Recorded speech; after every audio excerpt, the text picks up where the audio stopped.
जादुई संतरे का पेड़। चिंटू हर रोज अपनी माँ के सोने के बाद पास के गांव से बाग में लगे हुए छोटे छोटे मीठे मीठे संतरे तोड़ने के लिए जाया करता था। कभी कभी वो अपने दोस्त मिंटू को भी अपने साथ ले जाया करता था। एक दिन चिंटू की माँ ने सोने से पहले उसे चेतावनी दी। देख चिंटू, मैं सोने जा रही हूँ। सुबह 4 बजे की उठी होती हूँ। सारा शरीर टूट रहा है, कितना काम भी बाकी है। अब मुझे 1 घंटा सोने देना, बिल्कुल परेशान मत करना। और खबरदार, जो तू पास वाले बाग में गया, तू जानता नहीं वहाँ सांप बिच्छू ना जाने कैसे कैसे जीव हैं। कहीं किसी ने तुझे काट लिया तो क्या होगा? तू मेरी इकलौती संतान है रे। अरे माँ, तुम परेशान क्यों होती हो? मैं कहीं नहीं जाऊंगा, तुम आराम से सो जाओ। पक्का? हाँ, पक्का। माँ के सोते ही वादा चिंटू भूल गया और चला गया अपने दोस्त मिंटू के साथ पास वाले बाग में, जहाँ मीठे मीठे रसीले संतरे लगे हुए थे। अरे मिंटू, माँ ने कहा है जल्दी आने के लिए। अगर जल्दी ना पहुँचा तो वादा टूट जाएगा और आज तो पक्का पिटाई होगी यार। अरे तू टेंशन क्यों ले रहा है? तू चिंता मत कर, फटाफट संतरे तोड़ते हैं और घर जाकर खाएंगे, ठीक है? हाँ यार, ये ठीक है। चिंटू और मिंटू बाग में बड़े बड़े पेड़ों पर चढ़ जाते हैं, फटाफट संतरे तोड़ते हैं और अपने अपने घर लौट जाते हैं। चिंटू अपनी माँ के उठने से पहले पहुँच जाता है और संतरे मजे से खाने लगता है। अचानक उसकी झोली में जितने भी संतरे थे सभी खत्म हो जाते हैं, लेकिन एक संतरा उससे छिलने का नाम ही नहीं लेता। जैसे ही उसकी माँ नींद से जागती है तो चिंटू उससे कहता है, माँ, ये संतरा तो मुझसे खुल ही नहीं रहा। अरे, तू फिर से गया था क्या बाग में? अरे माँ, ये तो कल का पड़ा हुआ है। अच्छा, ठीक है, दिखा मुझे। चिंटू की माँ उस संतरे को देखकर हैरान रह जाती है। बेटा चिंटू, ये कोई खाने वाला संतरा नहीं है, ये तो सोने का है। क्या कहा माँ? सोने का? हाँ, ये देख बेटा।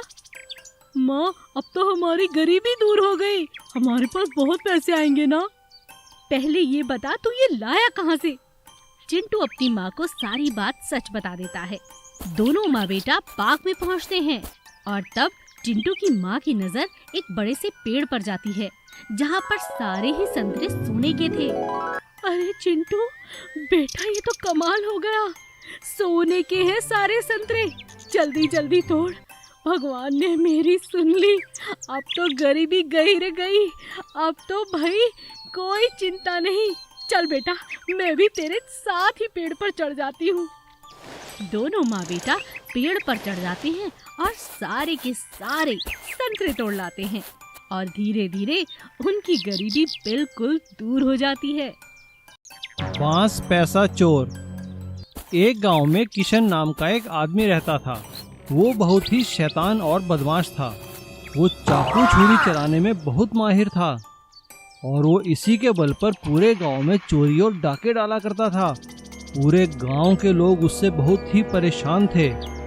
एक दिन गांव के सभी लोग मिलकर सरपंच के पास उसकी शिकायत लेकर गए। सरपंच जी, देखिए, इस किशन ने बहुत तंग किया हुआ है, जब देखो हमें लूटता रहता है। अब तो इस गांव में रहना मुश्किल हो गया है। आप कुछ कीजिए वरना हम सभी लोग गांव छोड़कर चले जाएंगे। गांव वालों की शिकायत सुनकर सरपंच ने कहा, ठीक है, मुझे कुछ दिन का समय दीजिए। मैं कल ही शहर जाकर बड़े थानेदार साहब से बात करता हूँ, वही कुछ हल निकालेंगे।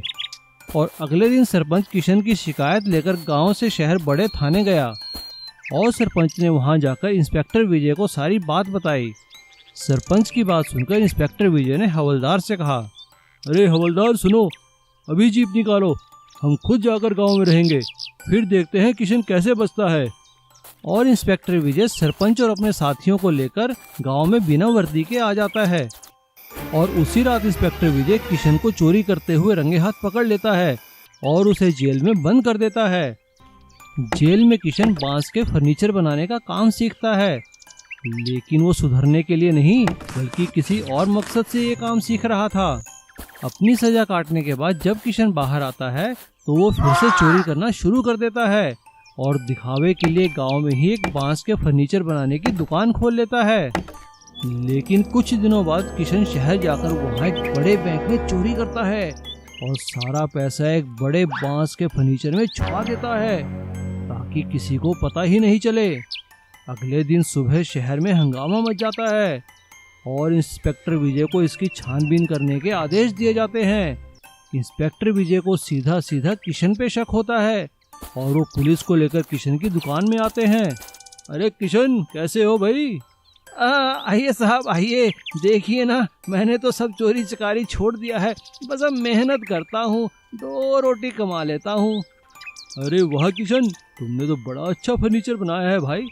अरे ये इतने मोटे बांस की कुर्सी ये किसने बनवाई है भाई? अरे नहीं साहब, ये तो बस मैंने दुकान में रखने के लिए बनाई है। लोगों को सैंपल दिखाना पड़ता है ना, इसीलिए मैंने मोटे बांस की बनाई है ताकि ज़्यादा दिन तक टिकी रहे। अरे वाह, ये तो बहुत अच्छी है भाई, हमें इसे बेच दो। अरे नहीं साहब, जैसा मैंने कहा ना, ये तो बस दुकान में रखने के लिए बनाई है।